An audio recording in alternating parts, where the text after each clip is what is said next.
If a tutor has an assignment for a student, they'll use homework to set that assignment. But what if a tutor has a longer, more complex list of things that they would like the student to do?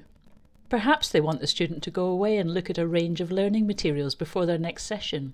Or perhaps the tutor wants to provide the student with some structured revision in the time leading up to an exam. This is where task lists are really useful.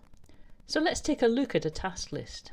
In this example, there's a document for the student to read, a YouTube video to watch, a self-marking quiz to complete, and the students being asked to pass the quiz with a score of 50% before they can complete the last item, which is visiting a website. Tutors can also drop in links to homework, blogs and forums. Tutors can track student progress. They can mark a student's task list as complete, and they can go and look at a student to see what they've done and what they've yet to complete. For students, tasks are easily available, and they can simply open the task list and work through the tasks. If you would like your student to upload a file as part of a task list, you can either set some homework, or the student can go to their workbook and add a file there.